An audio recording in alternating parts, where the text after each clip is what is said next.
प्रणाम। आप सभी के हमरा चैनल में स्वागत बा। आज आप सबके एगो बेटी विवाह गीत सुनावतनी। आशा बा कि आप लोग के पसंद आई तो लाइक और कमेंट जरूर करम। ओरे ओरे सुगवा मारौआ चढ़ी बैठे गे माई मारले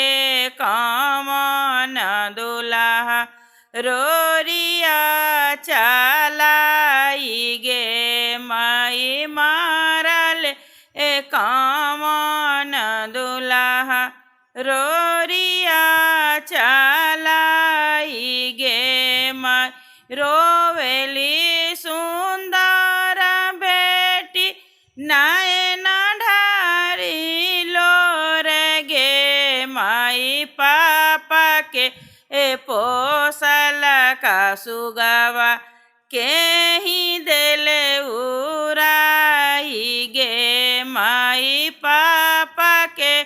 पोसल का सुगवा के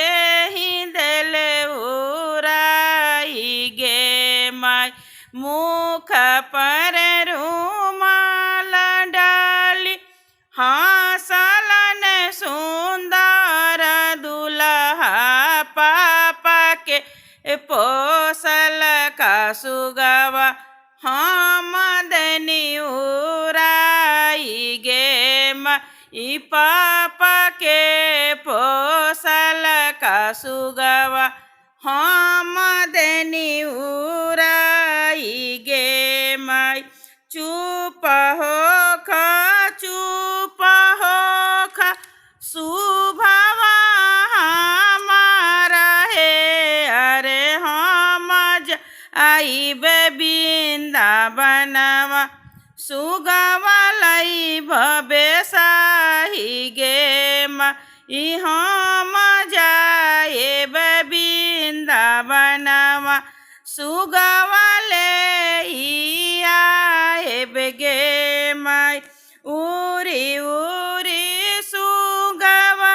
कलश चढ़ी बैठ गे